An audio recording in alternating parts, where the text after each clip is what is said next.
friends, welcome back to my channel. This is Dr. Priyanka and you're watching me on my YouTube channel Health with Homeopathy. Today we will be talking about piles. In last video I had talked about constipation. What are the cause of constipation, what precautions you can take to prevent constipation, and what are the homeopathy medicines which can help you to prevent constipation or to cure. I will attach the link of the previous video on constipation so that you can go through it. Today we will be talking about piles. What are the causes for the piles? What precautions we need to take? What are the postures that is important while you're avoiding the stool? And what homeopathy medicines can help you to cure the piles? If we talk about the piles are basically swollen veins. आपका जो anus है, the anus, वहाँ के आजू बाजू अगर आपको कुछ सूजन लग रही है या कुछ प्रॉब्लम हो रही है, इन्फ्लामेशन हो गया है, आपको छूने में मसे जैसा कुछ लग रहा है आपके मल द्वार में, गूदे के आसपास, तो वो पाइल्स होगा. पाइल्स दो टाइप के हो सकते हैं. एक ब्लीडिंग पाइल्स हो सकता है, एक नॉन ब्लीडिंग पाइल्स हो सकता है. इसमें ज़रूरी नहीं है आपको हमेशा पेन हो.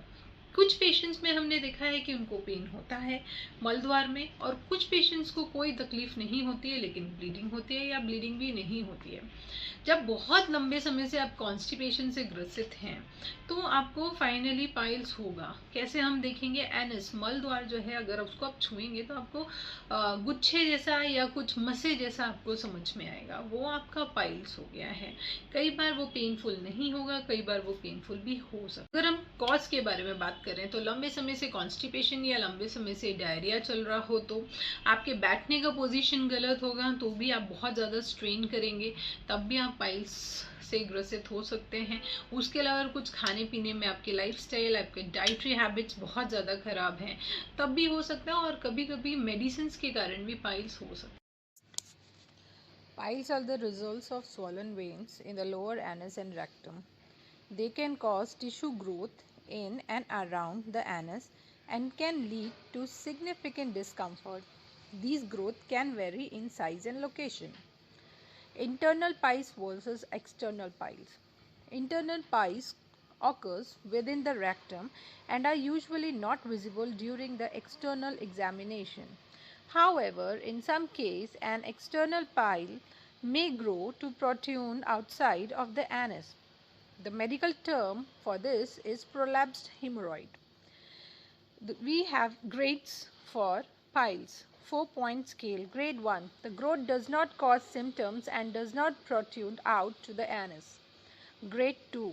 The piles may prolapse from the anus but return inside independently. Grade 3. The piles prolapse and only reside within the anus with manual intervention. Grade 4. The piles prolapse outside of the anus and a person cannot push them back in. External piles form small lumps on the outside edge of anus. They are very itchy and can become painful if a blood clot develops, because the clot can block blood flow. Thrombosed external piles or hemorrhoids can have clotted, required immediately medical treatment. ये मैंने grades के बारे में बताया कि कैसे हम piles को ग्रेड में बांटते हैं. अगर अब हम बात करें तो डाइट बहुत इंपॉर्टेंट रोल प्ले करता है, और आपका पॉस्चर भी. जब आप मोशन के लिए, लैट्रिन के लिए जा रहे हैं, तब आपका बॉडी पॉस्चर कैसा है.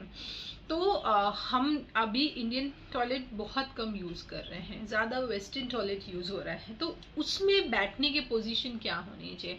जब भी आप कमोड के बैठते हैं तो आपका जो नी लेवल है वो थोड़ा हायर होना चाहिए आपके कमोड के सीट से. मतलब 90 डिग्री ना होके इट शुड बी एटलीस्ट 35 और 45 डिग्री. तो उसके लिए आप क्या कर सकते हैं? जब आप कमोड में बैठ रहे हैं तो अपने पैरों के नीचे स्टूल रख लीजिए, जिससे आपके पैर जो होंगे वो एलिवेटेड रहेंगे. उससे जो हमारा इंटेस्टाइन और एनस का एंगल है वो 35 to 45 डिग्री हो जाएगा और बहुत ईजिली आप मोशन पास कर सकते हैं। इस पोजीशन में स्ट्रेन नहीं करना पड़ेगा। जब आप बहुत ज़्यादा जोर लगाते हैं, स्ट्रेन लगाते हैं, तब जो वेन्स हैं एनस के आसपास, मल द्वार के आजू बाजू जो वेन्स होते हैं वो सूज जाते हैं और वही फिर बाद में बाहर निकल आते हैं, उसी को हम पाइल्स बोलते हैं। तो एक तो आपका पॉस्चर बहुत इंपॉर्टेंट है, आप कैसे बैठ रहे हैं। दूसरा, स्ट्रेन ना करें, पानी बहुत ज़्यादा पिए, आपके डाइट में फाइबर्स होने चाहिए, वो बहुत ज़्यादा इंपॉर्टेंट है, जिससे आपको कॉन्स्टिपेशन नहीं हो। बहुत ज़्यादा खाना नहीं है, बहुत कम नहीं खाना है, क्योंकि अगर रेक्टम में या इंटेस्टाइन में बहुत देर तक स्टूल रहेगा तो वो ड्राई होने लगेगा। जब ड्राई होगा तो आपको पास करने में बहुत ज़्यादा स्ट्रेन करना पड़ेगा और उसके कारण भी कई बार पाइल्स हो सकते हैं। तो ये ध्यान रखना होगा आपको कि आपका पॉस्चर कैसा है। डाइट की बात करें तो फ्लूइड इंटेक बहुत ज़्यादा होना चाहिए। आप फाइबर ज़्यादा लें, बाहर का नहीं खाएं, ऐसा खाना खाएं जो आराम से पचे। स्पेशली डिनर में आपको बहुत लाइट वेट खाना है, क्योंकि जब डिनर में आप लाइट वेट खाना खाएंगे आपका खाना आराम से पचेगा और मोशन मॉर्निंग में बहुत अच्छा होगा। अगर आप बहुत हैवी खाना खाएंगे तो लंबे समय तक इंटेस्टाइन में खाना रहेगा, जिसके कारण वाटर एब्जॉर्प्शन ज़्यादा हो जाएगा और आपका जो स्टूल होगा वो हार्ड होगा। इसलिए डाइट बहुत ज़्यादा इंपॉर्टेंट है। अब हम बात करते हैं होम्योपैथी मेडिसिन के बारे में। तो दो टाइप में मैंने बांटा हुआ है होम्योपैथी मेडिसिन को। अगर आपको ब्लीडिंग पाइल्स है तो आप मोशन के लिए गए, आपको खून दिखा स्टूल में या मोशन पास करते वक्त, तो वो ब्लीडिंग पाइल्स कहलाएगा। हो सकता है इसमें पेन हो सकता है आपको इसमें पेन नहीं हो। अगर आपको ब्लीड कर रहा है पाइल्स में तो आपको क्या होम्योपैथी दवा लेना है। 2 दवा है, इनके कॉम्बिनेशंस हैं और डेफिनेटली आपको 7 दिन में 5 दिन में ब्लीडिंग स्टॉप हो जाएगी और रिजल्ट्स मिलने ही मिलने हैं। पहली दवा है हमारी हेमामिलिस वल्गैरिस क्यू, ये मदर टिंचर है, इसको आपको 30 ml ले लेना है। दूसरी दवा है रिटानिया क्यू, इसका आपको 30 ml ले लेना है। दोनों को आपको एक 100 ml के बॉटल में मिक्स कर लेना है और मिक्स करने के बाद उसको शेक कर लेना है जिसमें वो आराम से मिल जाए। और उसके बाद फिर आपको ये दवा 15 drops in half cup of water दिन में 3 बार, सुबह दोपहर शाम, खाने से आधा घंटा पहले लेना है। और ऐसा आप 7 दिन करेंगे तो आपकी ब्लीडिंग जो हो रही थी पाइल्स में वो ऑलमोस्ट स्टॉप हो चुकी होगी। मगर ये वाली दवा आप कम से कम 20 दिन कंटिन्यू लेंगे। इसके साथ आप दूसरी दवा जो लेंगे वो होगी नाइट्रिक एसिड 30। नाइट्रिक एसिड 30 आपको डाइल्यूशन में भी ले सकते हैं और ग्लोब्यूल्स में भी ले सकते हैं। अगर आप डाइल्यूशन में ले रहे हैं तो उसके 2 ड्रॉप्स दिन में 3 बार टंग में सीधे ले सकते हैं खाने के बाद, और अगर ग्लोब्यूल्स में ले रहे हैं तो 4 to 5 पिल्स पर टाइम आपको लेना है, मतलब 4 गोली सुबह दोपहर शाम, ये आपको लेकिन 1 महीने तक लेनी होगी नाइट्रिक एसिड। तो ये तो हो गया हमारे ब्लीडिंग पाइल्स के बारे में। जब आपकी ब्लीडिंग बंद हो गई है तो इसके साथ आप एक हेमामिलिस गोल्ड है, कॉम्बिनेशन है, ड्रॉप है, ये आपको फिर दिन में 3 बार सुबह दोपहर शाम 25 drops half cup of warm water में लेना है और ये आप कंटिन्यूसली 3 महीने लगातार लेंगे, जिसमें ब्लीडिंग वापस कभी नहीं आए। तो ये तो हो गया हमारा ब्लीडिंग पाइल्स के बाद। इन दवा के साथ आप ब्लीडिंग पाइल्स में ऑइंटमेंट भी यूज कर सकते हैं। 2 ऑइंटमेंट्स हैं जो हम यूज करने की सलाह देते हैं। एक पाइल ऑइंटमेंट है जो कि एलन कंपनी का है और दूसरा है एस्क्यूलिस ऑइंटमेंट। ये आपको किसी भी कंपनी में होम्योपैथी पे मिल जाएगा, आप कोई भी कंपनी का यूज़ कर सकते हैं। आपको करना क्या है, मोशन जाने के पहले इसको लगाना है एनस में और फिर उसके बाद मोशन जाएंगे तो क्या होगा, एक कोटिंग बनाएगा तो आपको जो पेन सेंसेशन होगा वो काफ़ी कम हो जाएगा। मोशन जाने के बाद, मल त्यागने के बाद वापस अच्छे से साफ करके उसको ड्राई करना है और वापस ये ऑइंटमेंट आपको लगाना है, जिससे आपको जो तकलीफ है वो काफ़ी कम हो जाए। ऐसा आप ये ऑइंटमेंट दिन में 3 से 4 बार लगा सकते हैं। ये ब्लीडिंग पाइल्स के लिए भी है और नॉन ब्लीडिंग पाइल्स के लिए, दोनों के लिए है। अगर अब हम बात करें नॉन ब्लीडिंग पाइल्स, इसमें आपको ब्लीड नहीं होगा लेकिन मसे हो सकते हैं, आपको छूने में समझ में आएंगे या कभी कभार थोड़ा बहुत पेन हो रहा होगा जब आप मोशन में जा रहे हैं, या मोशन के बाद भी थोड़ा बहुत आपको डिस्कम्फर्ट फील हो सकती है। तो इस कंडीशन में नॉन ब्लीडिंग पाइल्स के लिए जो होम्योपैथी मेडिसिन होंगी वो होंगी एलोसोकोट्रिना 200। ये आप डाइल्यूशन में भी ले सकते हैं और ग्लोब्यूल्स में भी ले सकते हैं। डाइल्यूशन में ले रहे हैं तो 2 ड्रॉप्स ऑफ एलोसोकोट्रिना हर 3 घंटे में आपको दिन में 4 बार ऐसे 5 दिन लगातार लेना है। उसके बाद फिर इसके डोजेस हम कम करेंगे, फिर सुबह दोपहर शाम 2 ड्रॉप जीभ में डाल के इसको आप कम से कम 2 से 3 महीने लगातार यूज़ करेंगे। इसके साथ के जो कॉम्बिनेशन होगा वो होगा एस्क्यूलिस 30।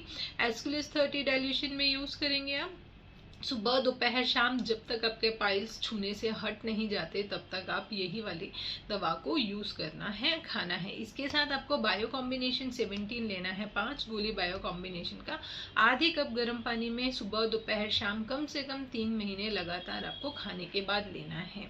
अगर बच्चे हैं तो उसमें डोजेस कम हो जाएंगे, हाफ हो जाएगा, और अगर 12 साल के ऊपर के हैं तो जो डोजेस मैं बता रही हूँ सेम रहेंगे। इसके अलावा एक पिल्टिन ड्रॉप आता है जो कि भार्गव का है, बहुत अच्छे रिजल्ट्स है, कभी निराश नहीं किया इसने मुझे। तो ये पिल्टिन ड्रॉप को आपको 25 drops in half cup of warm water में दिन में 3 बार लेना है और 3 महीने तक लेना है। ऑइंटमेंट जो मैंने बताया है वही यूज करना है। इसको मैं बोलती हूँ अपने क्लिनिक में एक चीज करने के लिए जो कि 50% आपको आराम बहुत जल्दी दिला सकता है, वो है सिट बात। हमेशा ध्यान रखिए, अगर आपको पाइल्स की शिकायत है या फिशर की शिकायत है या फिस्टुला भी है तो आप सिट बात जरूर करें दिन में 2 से 3 बार, और 3 महीने 6 महीने जब तक आपके पाइल्स हट नहीं जाते तब तक आप ये करें। सिट बात का मतलब है एक टब लिया, उसमें उतना गर्म पानी जितना आप सह सकें और उसमें बैठना है जिसमें आपका मल द्वार गुदा या एनस जो है उसमें डिप रहे। कम से कम 15 मिनट आपको बैठना है और दिन में 3 से 4 बार बैठना है। आपका स्वेलिंग भी कम हो जाएगी और उसमें जो पेन हो रहा है, सेंसेशन, डिस्कम्फर्ट है, वो भी कम हो जाएगा। तो सिट बात is actually important for all the piles patient. तो वो आप जरूर करेंगे मेरी दवाओं के साथ, आपको बहुत अच्छे रिजल्ट्स मिलेंगे। ये पक्का है कि 7 डेज के अंदर आपके ब्लीडिंग पाइल्स हट जाएंगे, आपको ब्लीडिंग बंद हो जाएगी उसके बाद। लेकिन आप दवा कंटिन्यू करेंगे जैसे मैंने बोला है। खाना पीना बहुत इंपॉर्टेंट है, मिर्च मसाला नहीं खाएंगे, बाहर का फास्ट फूड नहीं खाना है, और ये कम से कम 6 महीने 7 महीने लेना नहीं करना है, आपको खाना ही नहीं है बाहर की चीज़ों को। ये अगर आप फॉलो करेंगे डेफिनेटली आपको पाइल से एकदम आराम मिलेगा, आपको ऑपरेशन करवाने की ज़रूरत नहीं मिलेगी, और आप कम से कम 3 महीने लीजिए और फिर मुझे रिजल्ट्स बताइए। उसके बाद अगर मुझे लगेगा कि और कुछ मेडिकेशन आपको ऐड करने की ज़रूरत है तो डेफिनेटली हम करेंगे। आप हमें मेल कर सकते हैं अगर आपको कोई भी क्वेरीज है तो। तब तक के लिए take care, bye bye. Next जो वीडियो रहेगा वो फिशर पे रहेगा।